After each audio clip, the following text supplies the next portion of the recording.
One of the major challenges faced by Nigeria as a nation is the dire need for leaders, and by extension, leadership. This challenge cuts across all strata of society, be it religious, political, social, and what have you. Why has this misnomer bedeviled this nation of over 150 million people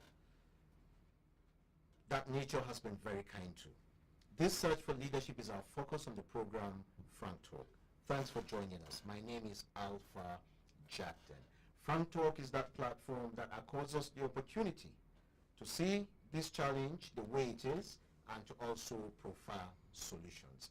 And in the studios with us this morning to do justice to this topic, which is the need for leadership in Nigeria, is Mr. Eze Wabu. Eze Wabu is the chairman, Partners for Political Reform. So as always, thanks for joining us. Thank you, Chairman for Electoral Reform. Chairman for Electoral Reform. I missed it again. Anyway, it will only get better. Yeah. Let's begin this way. Leaders are everywhere, but yet we seem not to have the right kind of leadership. Why is this the case? Well, I think the challenge will be to situate first and foremost whether it's truly leaders you have or occupiers of offices.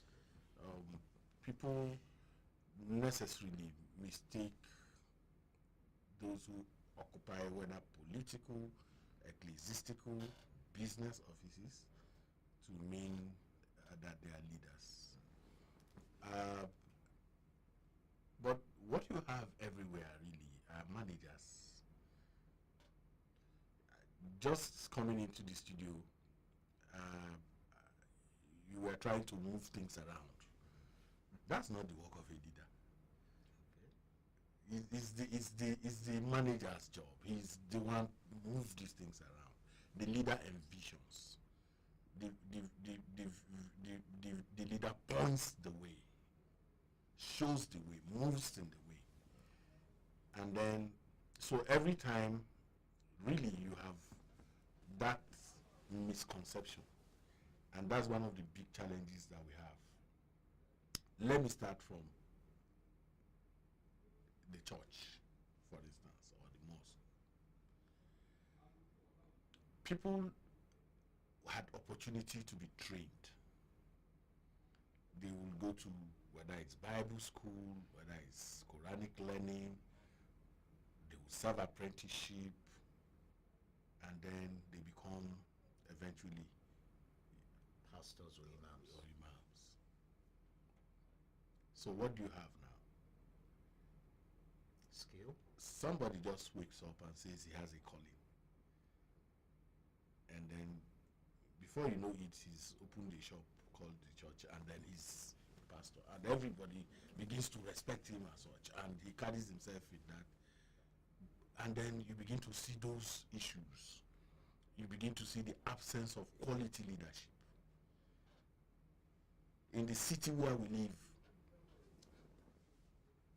you find somebody who just goes to learn, serve apprenticeship in a mechanic shop.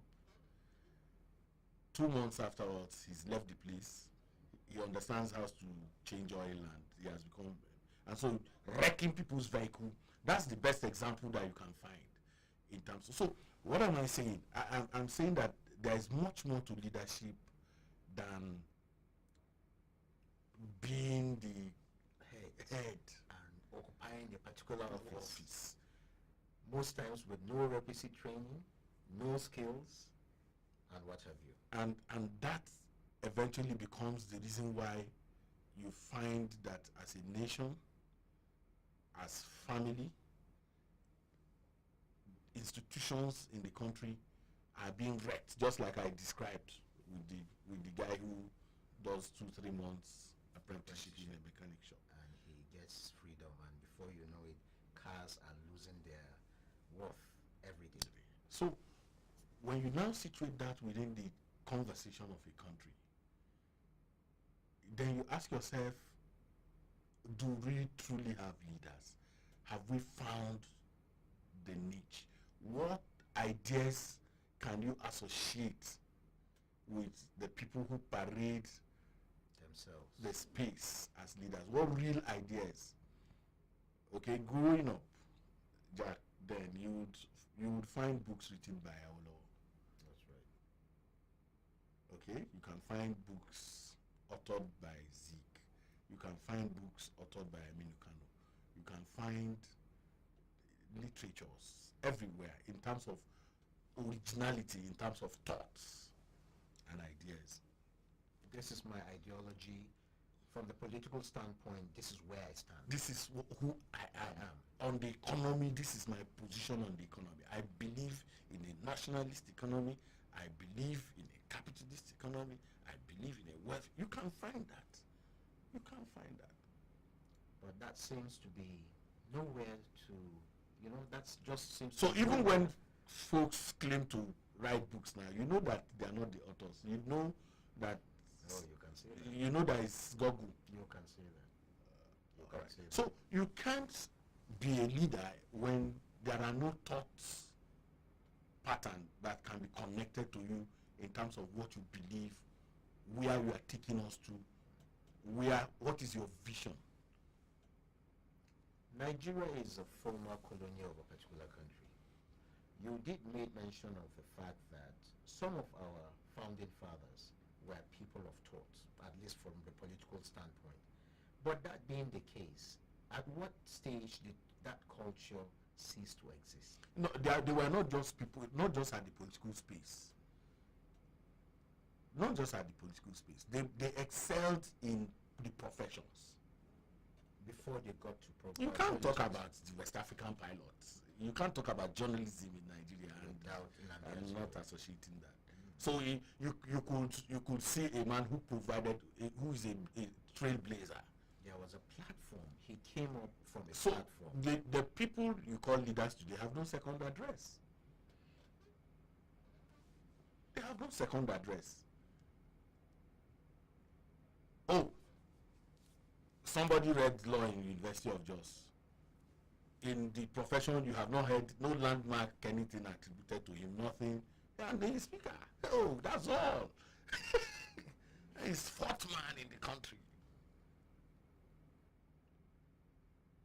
You went into banks, wrecked those banks, medical doctor, no known hospital associated to you, no feet. That's the kind of country that we're living in. So really, practically speaking, the challenge for us, Jack, then, is that we need to begin the work of grooming leaders. And the fire brigade approach to everything is undermining Our ability to attain sane. This is the only country where 30-year-old is a consultant. That's right. You are amazed. You wonder where it is coming from. He's a consultant. Consultant what? Consulting for who? Where is he coming from? Okay? And somebody will hire the person to start a TV station, start a newspaper house, and then the guy wrecks the place. And so you are wondering, the absence, I'm detailing something, the absence of apprenticeship. Leadership doesn't happen. They say great men are born, some come on it. There has to be apprenticeship. We're too much in a hurry. There is nobody learning anything, nobody understudying anything. Everybody is a master. That then comes to the industry with over 20 years experience. Somebody just come out of the university from mass communication department, you put him on the news. That's the country that we're living in. You put him on the news. He has a beautiful voice, probably a beautiful face to go with, and the thing is, listen, I must grab that mic. It doesn't work. And if he does that for 2 years, if you don't take time, he finds some money and he goes set up something. Something similar. And before you know it, So no confusion. the challenge of leadership everywhere is the absence of apprenticeship. That's where I'm painting. The basis we're forming. Yes, so we're in a hurry. At the family level, we're losing it. Our attention is on money. People give birth to children and program that child to see money as the pivot. As what makes him or her. And so the guy gets into primary school, you go sort out teachers in primary school specially to handle your child, and the one whose parents don't do that doesn't come first. Gets neglected. Those are big issues for us. And then in secondary school, you have special centers where parents pay money for people to write exams, write JAMB, and that guy gets into the university. He also begins to take care of the lecturers one way or the other. But when we were growing up, we never knew those things. No, that's the point that I'm making. So the big challenge is that you're talking about the crisis that we're facing, the crisis of the future in terms of leadership is what this program seeks to address. Basic issues of what is the values, what kind of values produce leaders? What kind of values, who is a leader? Who comes in here and you say a leader has come in?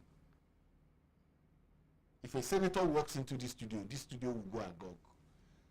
And he has, you can't associate anything to that person. All you have associated is that he's a senator of the Federal Republic of Nigeria. So, dealing with these issues, we need to go back to a point in which we begin to talk about training for leaders. And then you need to connect that to values. What kind of values? Even as a country, what is our value? We used to. Our values were enshrined in what we normally on a blanket level refer to as African values, Nigerian values. That's omnibus. Honesty, integrity. Yes, that's omnibus. If you go to the US, for instance, okay, if you go into a restaurant and have a meal, when you're leaving, you give a tip. That's the value. That's the. If you don't do that, they get angry. If you don't do that, they get angry. And the American is not from New Hampshire. He's not from California. He's American. You are likely going to say, an Igbo man came to the studio today. You are likely going to say that, one Igbo guy, he came to the studio. You are likely going to say that. You are not going to describe me with any other value other than the fact that I'm Igbo. In fact, let me give you a little story. I was somewhere yesterday and somebody came and introduced himself as Clem Thompson. And he's from the southeastern part of the country. So somebody told him that cannot be true. How can you be from the southeast and you're bearing a name like Clem Thompson? So I'm just detailing the fact that we need to go back to certain. There's no value that we hold. But how do we bring that? It is a leader that does that. That's the picture. All this that I'm doing is tailoring to.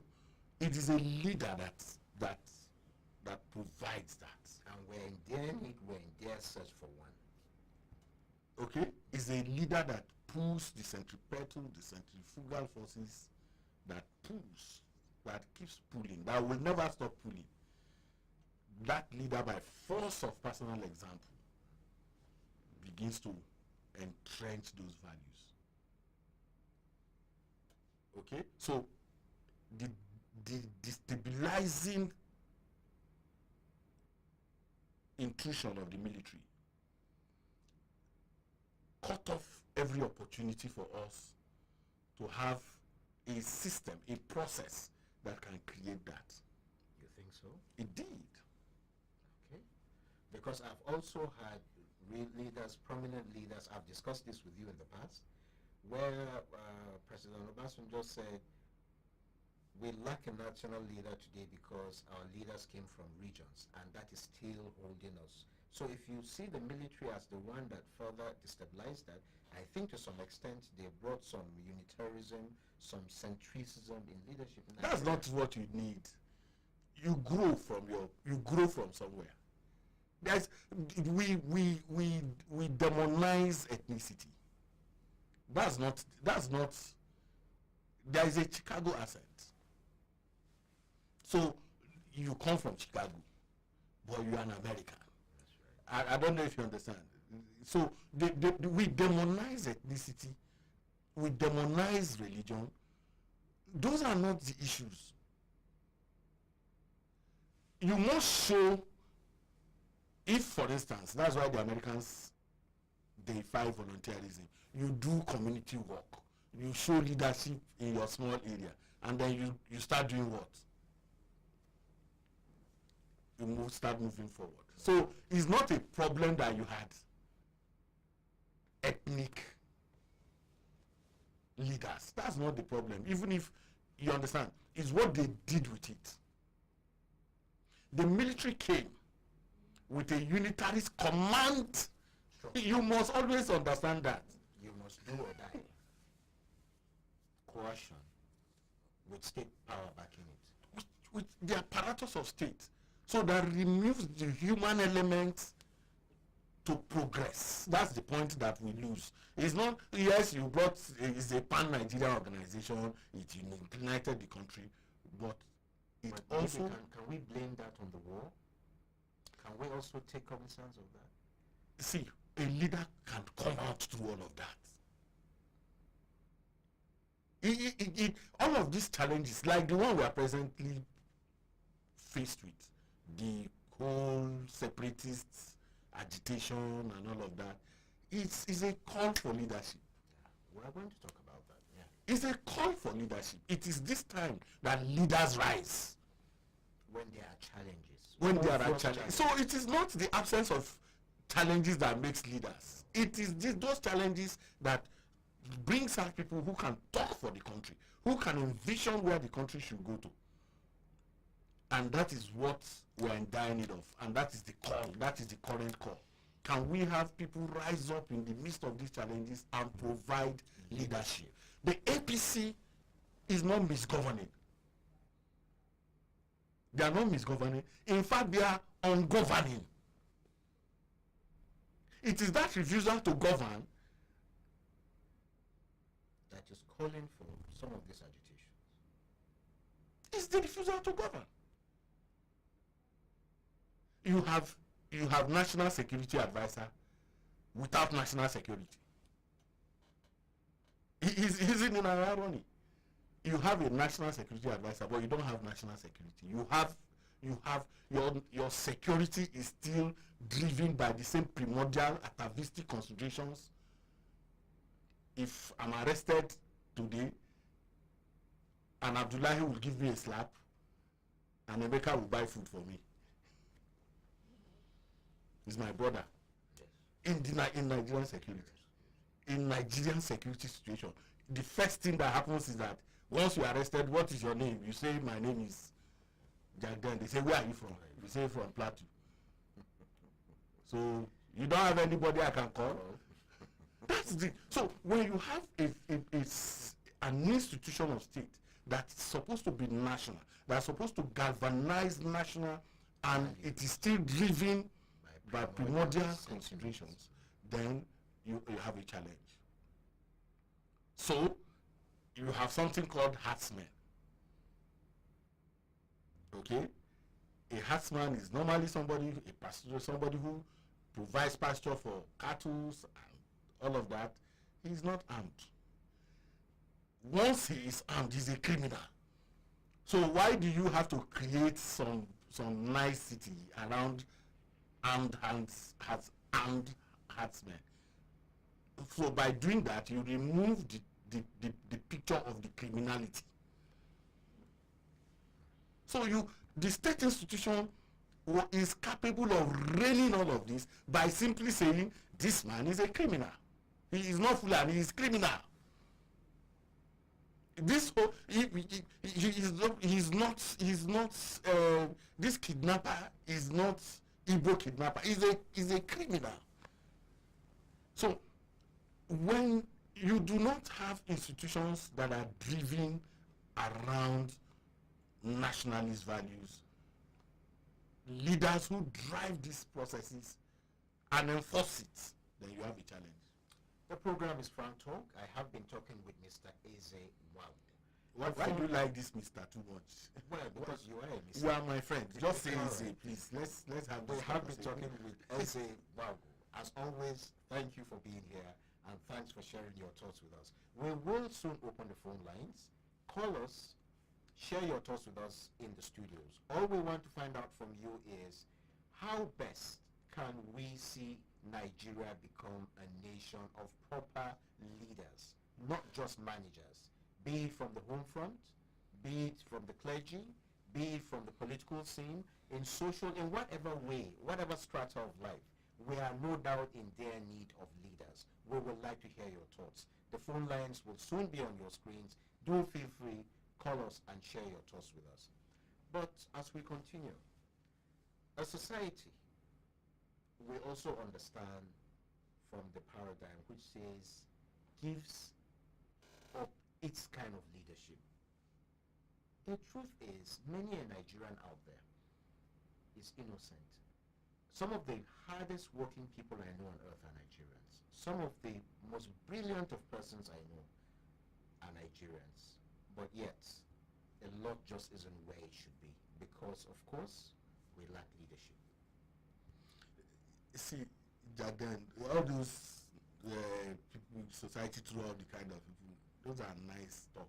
It doesn't work in Nigeria. A lot of things, the leadership in Nigeria does not represent the values of the people. It's not a true reflection of the values of the people. And so I take it back to our transition. Just look at our transition. How did we come to? Like you said, we got independence. When we got independence, not 6 years after independence, we went into politics. We went into war, came out of the war, the military continued, okay, handed power over, determined the kind of Constitution you run, determined who participated, and as we speak today, you cannot contest for councillorship in Nigeria without an endorsement of a czar who is called a governor. Or some godfather somewhere. The governors are more powerful than the president.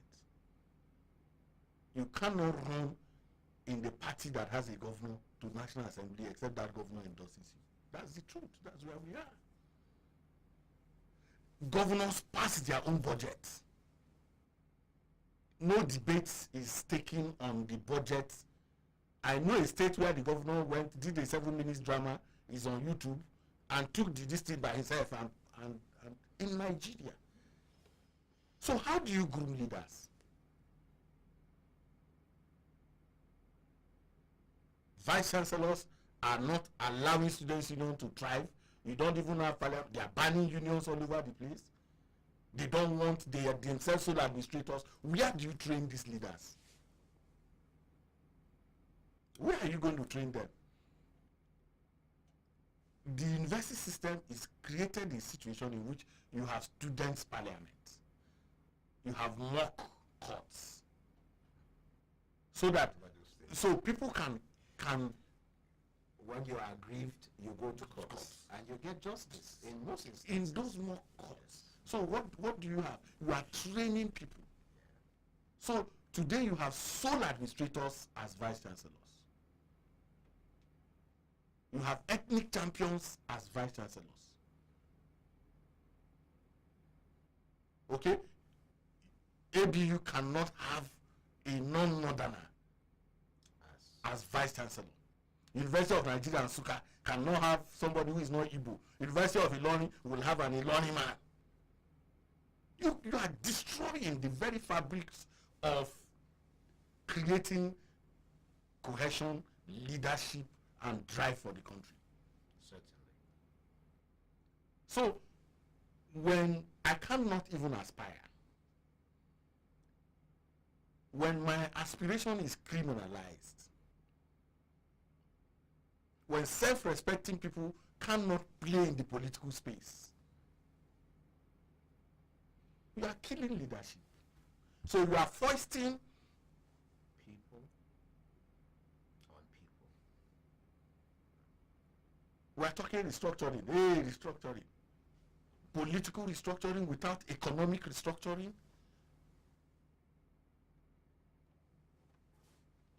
You give waivers. How do you produce business leaders? How do you create acumen? How do you produce? You give waivers to your cronies. How do you test? How do you test skills in business? Why will you not be the richest man if you have waivers and I don't have? Certainly. So no matter how great I am in terms of business ideas, you have created advantage.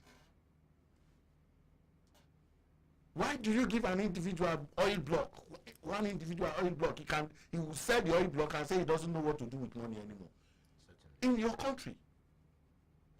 your country, a husband and a wife uses 2 separate private jets. They can't be in the same private jet so that they don't go and crash at the same time. And you also look at what is the history in terms of, so what is the motivation for leadership? What is the motivation to show leadership when even skills, hard work has been thrown to the background? is not compensated? It's not compensated, yes. Certainly. That's the point. Because if your program is Frank Talk, so there's no holding back. We're not holding back nothing. We're talking Okay, frankly here. so people, the deceit. What I came to do this morning is to shatter the structure of deceit in Nigeria that is going on. Oh, restore for this, create more states, blah blah blah. If you don't restructure economically, then it is an invitation to poverty. certainly. So you cannot have leadership when the motivation, the mentoring process for leadership is distorted by cronyism, by opportunism, by nepotic considerations. I would want to be like Alakija. So how? So I go to church every day to pray for something to happen. God will, you know, that's there. So it's growing. So when you know that somebody is a hairdresser to somebody's wife who is the president, and then suddenly she's the richest woman in Africa, there must be a problem with that society. Certainly. There must be a problem with that society. Certainly. When a professor, with all his salary, everything he does, cannot contest, cannot pay party fee, what kind of leadership are you going to be providing? Who is going to mentor who? Who? Local government chairman, I cannot contest to be local government chairman. 90% of the country is run by caretaker committee. So where is this leadership going to come? Where is the skills going to come from? People are trying to muster loyalty by force. Where is it? Even against the spirit of the Constitution. A democratic platform. Certain. Where is you governors sit down and appoint people as caretaker all over the country? Seriously, is our democracy resolving conflicts? Because these things are very obvious, and it appears nobody is saying anything, nobody is talking about it. No, that's what I'm saying, because you are the one who put the topic, leadership. Where is the leadership going to come? I've told you in schools, you can't have... We are even agitating that secondary schools should have student unions. That's right. And they should be elected. And they should be elected students union. Class prefects should be elected. In fact, why not even primary schools? It must start from somewhere. They should be elected if we are going to practice democracy. But you, the principal, you sit down, bring out a list of who the prefects are. This one is library prefect, this one is laboratory prefect, this one is the head girl. The head girl is the one whose parents probably are the richest in this school. You know, deal with you more. Not the one who wins award. Not many head girls or head boys take the prizes on the prize giving day. Not at all. So that tells you that the consideration for making them head girl is the thing that is drawing out. So what leadership will somebody who just sat down and they said, okay, you are now the head girl, what leadership qualities will that one exemplify? So we are dealing with a crisis that we have to start from the basics. The basics is first that in secondary schools, we must allow leaders to emerge. leaders not by acquiescence, but by sometimes even by dissent. At home, the one who asks the most questions, we say, shut up, you ask questions too much. We start from there to pressure that child to keep quiet, shut up, you know. You talk too much, you ask too many questions. Democracy without questions. The whole thing that makes democracy is interrogation and questioning. Certainly. So you see how we are by our acts ensuring that we don't even have leaders. From the home, from our schools, in business. I'm painting this holistic picture so that we can see how we are distorting the process. As we seek solutions, one question I want to ask you is, how do we bridge the gap? Because as it were, you have spoken extensively. How and where do we begin to bridge the gap? Because whether we like it or not, ours is a generation that, by virtue of the democracy we have, we can talk. How do we bequeath a better nation to generations yet unborn? Jack, have you ever asked yourself why, anytime you call me, I'm available? No, somebody must think about it. You're a great friend of mine, and I know you have passion. We must use every available platform to engage, and that's the point that I'm making. You see, somebody say, do they pay you for this thing that you do? Because no, today you are in this place, tomorrow we see you, you're on radio, are you being paid? Part of societal development. And I said, you see what our life has become. Are you paid? So once there is no transactional monetary money changing hands, no society grows that way. No society grows that way. Okay? So every citizen will have to make demands on leadership. If no demand is made, nobody will be a leader. We have authority consciousness. We are too authority conscious. In this your platform now, if the manager comes in or everybody is readjusting. Most times it's eye service. That's the point that I'm saying. So that readjustment is an authority consciousness that does not allow for development. So the solution is, how do we bridge the gap? Is to use your content. The media has a role much more than any other. Use your content to build society. And that's the excitement for the kind of topics that I see you guys, bring out every day. Use your content to affect the mind of people. Somebody's listening to us. We are provoking thoughts. Millions around the world. I can tell you we are being watched all around Africa. So we are provoking thoughts. Somebody is thinking. Somebody would reflect. Somebody will begin to think. So what am I saying? We need to every day provide leadership in our homes. Allow leadership to grow in our homes. Because it's another thing to be the leader. A leader is one who recreates himself. Reproduces himself. So in your home, are you reproducing leaders, or you are the authoritarian? You are the big boss. Once you say anything, you will live forever. It's final. So if in the homes we begin to engage, we don't do those things that I talked about.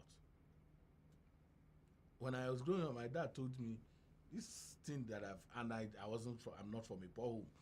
My dad told me, you are just going to write this exam once. If you fail, you have to go and find the money to re-register yourself. So he's not interested in going to sort anybody. We grew up knowing that my dad will never. Well, our generation, this sorting thing, I started hearing about it like maybe 20 years ago.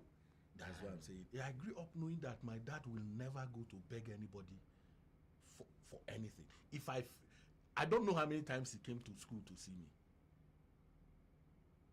All right. So what am I saying? In our homes, we need to start rebuilding in the family environment. We are not helping with the things that we do. We are not creating leaders. We are creating followers, people who lack initiative, who cannot take initiative. In many homes, except you say, take this thing, a cup will be on the table. The child will be going about, except somebody says, remove this table. That child is not leadership. There is no leadership grooming going on there. That child on his own must see that cup and be able to remove it, knowing that the place where it is placed is in the wrong place. We need to start in our homes as a rebuilding platform. What kind of literature is available in our homes? Okay, you put newspapers for young people, put 10 of them, do that experiment today. Take newspapers and give 10 young people and watch them. The human angle is where they are. Many will go to puzzle, many will go to cartoon, many will go to the fashion. Features, real societal issues, developmental issues, nobody looks at them. In many years ago, we had to spend money to buy Guardian, to read Edwin Madnago, to read Femi Osofis, to read. You had to save the money as a student. You have to save the money because you knew the particular articles you want to read. Paper you went for. When Tell magazine came out, we were saving money. When PM News came, so what kind of literature is available? You cannot give what you don't have. The social media has completely taken over. Even the content in this, there is a lot of content in the social media. It is not correct. The social media is the biggest educator for today, because everything you want, there are people who have done it. That's right. And they have put it in social media. So to demonize social media is what you want in social media that you go for. Whatever you want, there is a dark web. And that is the most patronized. Unfortunately, there is a dark web. So young people are going to dark web. They are going to learn, things that does not ennoble. So it is not because you see also a criminalization on social media. Oh, social media, there are literatures, there are things in social media that builds. So if you want to go there, you go there. But it is our responsibility to begin to point in that direction. Okay? If you come to homes, if your child sees that everywhere is books, and many of us who grew like that, we started reading the books that our parents read. Today you don't find that. You find all kinds of movies, all kinds of, and so you have people who speak good English who can't write anything because they are not they are vision people. They don't see anything. So it's a complex situation. Nobody has all the answer, but we can start from a very little space. And I've identified the family as the bedrock for building leadership later for the society. As we prepare to round up, we cannot actually finish this question without throwing some light on these so-called agitations that we're seeing. We are getting salvos being fired from left, right, and center. Can the center eventually stand? It's going to stand. It will stand. It's our responsibility to make sure it stands by busting the bubble of deceit and deception that is going on. Let me give you something. In your alma mater, May 23, 1986, there is somebody who is called who is still parading all over the place as a leader. Invited the police for. I entered ABU campus for the very first time that day, and the bus that was burning by the gate, I saw it back in 1986. Four students were killed. Farida was killed, I remember. And permit me to call them Hausa students because many of them were Hausas. Okay? Were killed. That chap said only 4 students died. Only 4 students died. Protests erupted all over the country. All over Nigeria. On account of that, because we need to know people and know who they are and understand them properly. We have a call. Hello, good morning. Hello, good morning. Hello? Yeah, good morning. Yeah, good morning. Please, your contribution. Yeah. Your name, can you identify yourself and where you're calling from? I'm calling from Okay, let's hear you. What's your name, sir?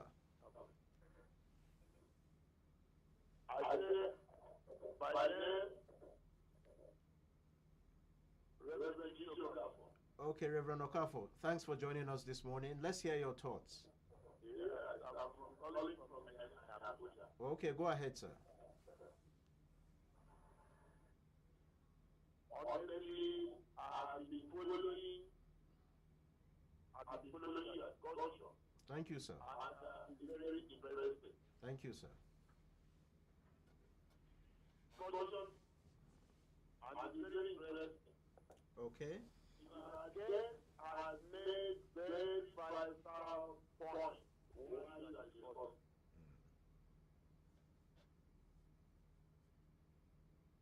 Go ahead, sir. Why it is who operates effectively?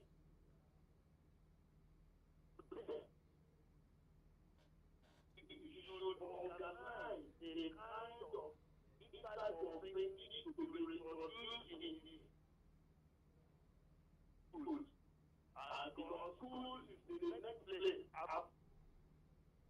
And a lot of understanding is process through this type of teaching, and it will help with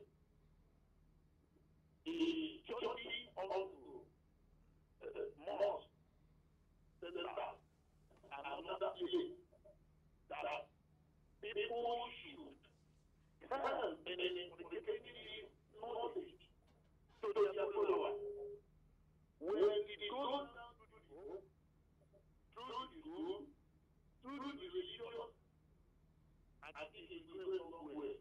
Okay. So, it is practicing and accepted in the society where they belong. Thank you very much, sir. I want to say that. Thank you very much, Reverend Okafo. Thanks for sharing your thoughts with us. Thank you very much, sir. Sir, you were talking about... So, now, the protests erupted all over the country. President Babangida, set up a military tribunal for Igbo students, permit me to use that again, who were protesting for the killing of Hausa students in Zaria, in ABU Zaria, and in Nsukka, Chima Obani, and the rest of them. A young Yoruba lawyer, Femi Falana, went to Nsukka to go and defend them and brought them back. So, why am I telling this story? This incendiary is not a new thing. Nigeria is a country that is pulled by blackmail and conspiracy. Few years ago, you talked about June 12th, we discussed, and I told you, as soon as President Obasanjo was made president, few years later, did you hear about OPC? No. The next time they resurfaced was as contractors for protection of pipeline of federal government. Remember what they were supposed to be doing? They were self-determination. Odua self-determination. So what am I saying? I'm telling you that the conspiracy theory is not lost on ordinary Nigerians. That's right. The chap who is talking from Southeast about secession lives in Britain. So I hear. No, it's not so you hear. His other boss has bought the whole of Owerri completely.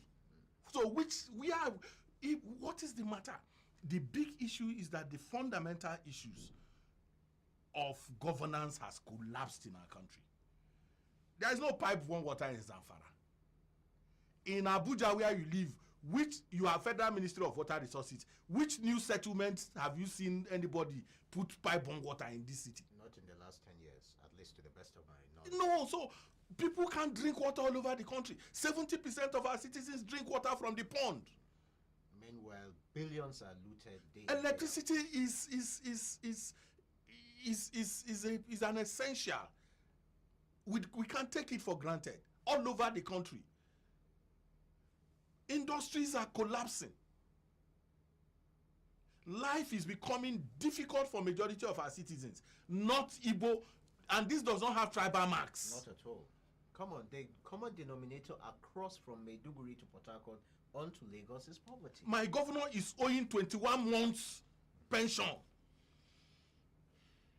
In Imo State, in Bauchi State, the same people are not paying pensioners. So it is not an issue. Paris Club sharing had no tribal marks. Not at all. EFCC today has come out with a statement saying that it has recovered some part of the from governors who sit together. So the ordinary people of Nigeria are not involved in this agitation. It is that pool of conspiracy and blackmail. Okay, you think you are losing power, you think, so what do we do to respond to that?